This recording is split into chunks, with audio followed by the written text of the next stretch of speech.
All right, we are live. Thanks for jumping on this video with me, guys. Um, I really just wanted to reiterate or tell our story, again, of basically how we went from $0. My brother and I left our corporate jobs, doing about 100K a year each in our corporate jobs. I was in property valuations, my brother was in corporate banking, and it really just didn't satisfy us, right? And so we happened to stumble across a book called The 4 Hour Work Week by Tim Ferriss. And that was essentially it for us. That was the catalyst to us wanting to change our lives, basically. We had never been exposed to entrepreneurship, anybody running their own businesses, anything else growing up. Our parents were, from corporate backgrounds as well. And it was an incredible feeling to be exposed to the possibilities of what's out there. Literally, that you don't have to go to school, go to university, get a job. That wasn't basically how the rest of your life played out. It's incredibly liberating. And so what I want to share is basically our journey into entrepreneurship and how we were able to create a legitimate business. And it became quite a period of time before we actually considered ourselves legitimate. Like our feelings of feeling like we should be in a workplace, feeling like we should be doing a 9 to 5. I can honestly tell you that that lasted for almost years for me personally, where I almost had this guilt feeling of I should be at work or at a workplace. And it wasn't until I actually had that validation of a successful business that you have actually created a job first and foremost, and then a business that will work for you. Secondly, that I was able to rid myself of that feeling. All right. And so when we did put in our resignations for our corporate jobs and said, look, we're going to leave this business, we didn't have any idea of what we were going to start. We just had enough of a motivation to want to leave our current circumstance for greener pastures, basically. And, I read somewhere that there's two real motivators for change, for instigating change. One is that you are so sick of your current circumstance that that's enough for you to be able to say, I need to do something, I need to change. I've had enough of that. And that we were in that bucket for sure. And then the second one is that you see or experience something at a higher level that you absolutely desire and want more of. And we were probably in both categories, to be really honest with you.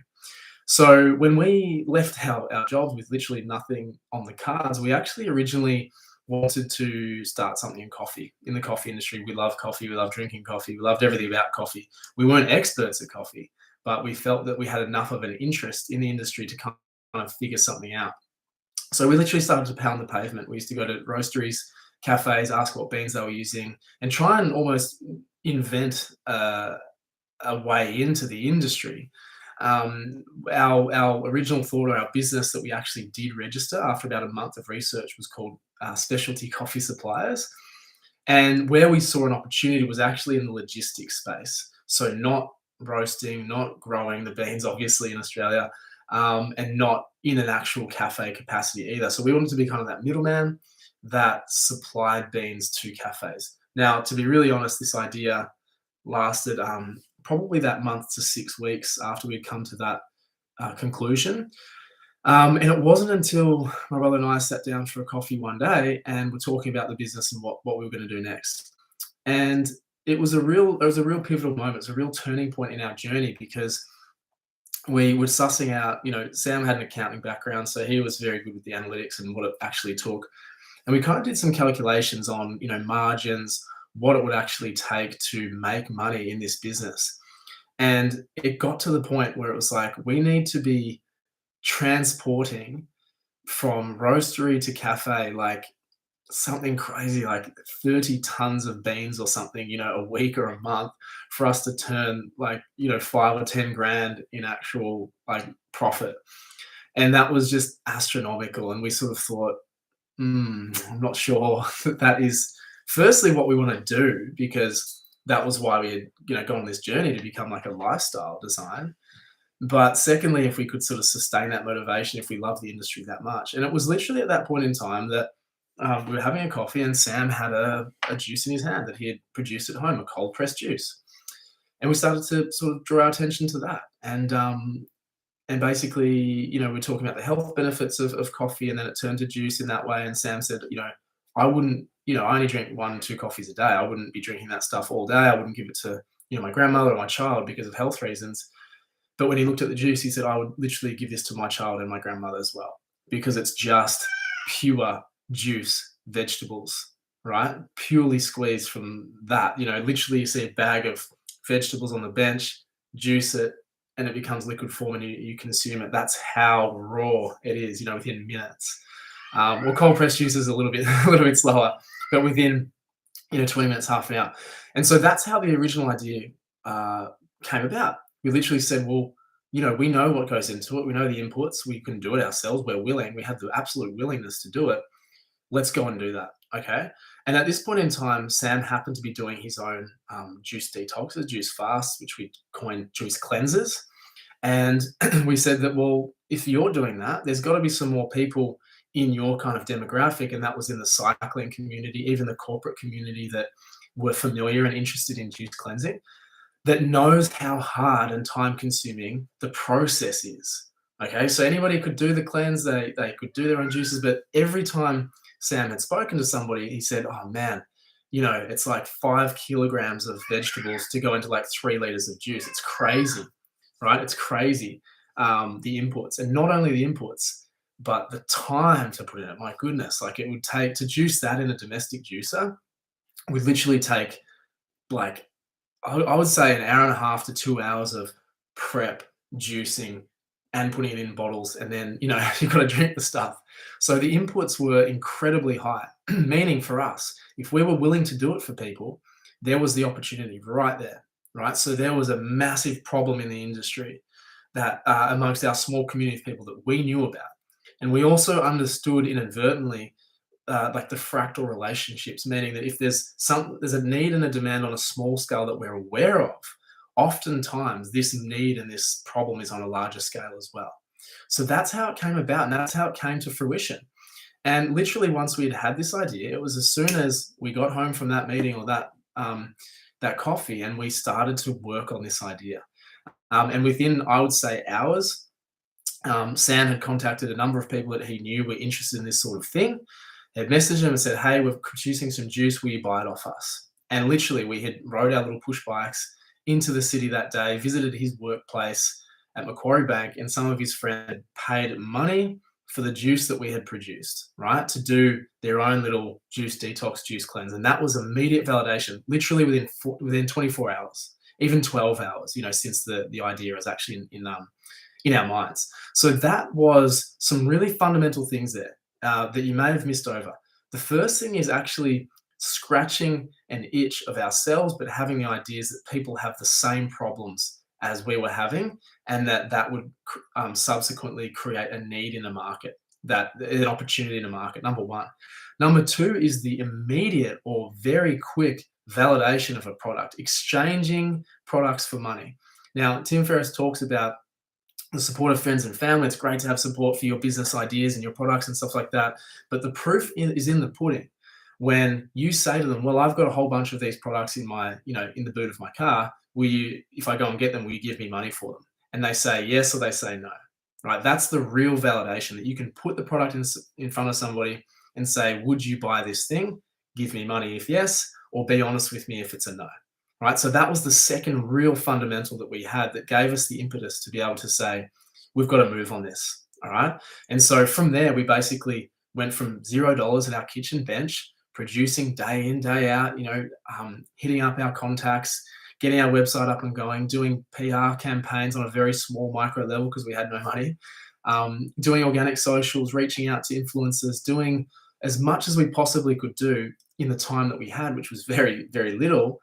And just really hustling in the true sense of the word. We were just so passionate about this project and this business and how far we could take it. We had the idea of, everybody within Melbourne trying a juice cleanse within 5 years. And that was just like, wow at the time. But now, 8 to 10 years on, and we've served like probably 100,000 people within Melbourne. That's not such a crazy thought, but that's where it began. We started with that massive far out goal that was just crazy at the time. But by having the focus of what we were producing, being obsessed about our product and our customers and the journey that they would go on with our cleanse programs, that gave us to the ideas to be able to break down our strategies. Okay, so we would go for, who can we contact to get bulk orders? Who can we serve to get, like masses of people on board at once? So, for example, we're obviously doing individual sales and things like that, but we would approach yoga studios, we would approach football clubs and find a contact within each of those organizations to say, get 10 of your friends on board. We'll start on this day, and it becomes a group activity. It becomes, firstly, a bulk order for us so that we can produce. They get a great deal. Maybe we give them a discount or something like that. But it just got the wheels turning, and it became a real talking point for people. It started to build its own momentum. So these strategies we used the whole way through, and we've been able to scale them up slowly. So ads, we didn't start with ads, but as we turned them on, we started to get some results. Tip a bit more money in, hire an agency, particularly when you start to run out of time and have a bit more budget and know what's going on.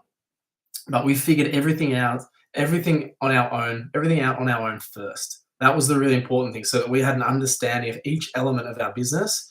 And then if we did choose to outsource it, how that would actually perform, or how it should perform. We understood the nuts and the bolts of what was going on, and we could basically hold them accountable, any contractor that we had employed. So from there, basically, we grew like this. We went like this, and then suddenly we just went like bang, because everything caught fire, and we were able to push our product and our experience to thousands of people. And we're now doing multiple six-figure months. And so this is not an overnight success, but it is the fundamentals of persisting with a great idea. That's something, understanding the response and feedback from the market about what to push, what to iterate, what to continue to improve. I mean, we would have had 20 to 30 different types of packaging. And that's not to say we changed with every person that requested something different, but it was just the evolution of the product. It's never done, and it's still never done.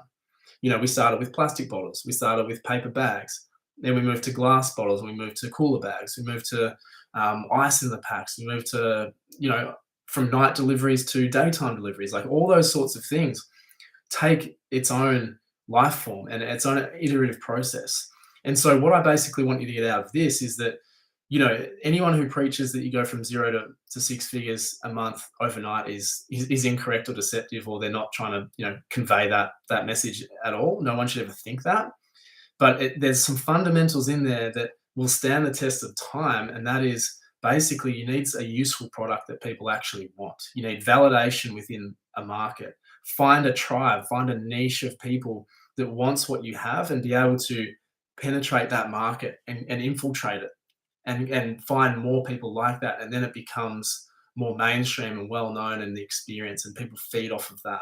You need your repeat customer rates to be significant, depending on the product, of course, but you need it to be so significant to tell you that what you're doing is right and it is of quality. Okay, so our repeat customer rates are about 55 to 60% per month. That's always been the case when we're making 5K a month, 10, 20, 100, now 400K a month.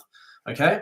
But if yours isn't the sort of product that is repeat customers, you need to have a referral rate, for example, that you can track and monitor to know that what you're supplying is of worth to people. All right. So probably a really long-winded way to say this, but I wanted to get the message across that to get from 0 to multiple six figures a month, you need fundamentals in place. You need to build up slowly. You need to understand all elements of your business so that you can be responsible, basically. Be responsible for the successes and failures and learnings that you take on board. But look, I really hope that this helps, even if it's just one person out there that's struggling with their business, struggling to start their business. But I just really wanted to share that with you because, ours really is a grassroots origin story that started with no startup capital. We still never have had any investors, and, now doing multiple millions per year. It's come a long way, and we've got a lot of lessons to share. So I hope that helps. Feel free to ask any questions, and I'll see you in the next one. Thanks.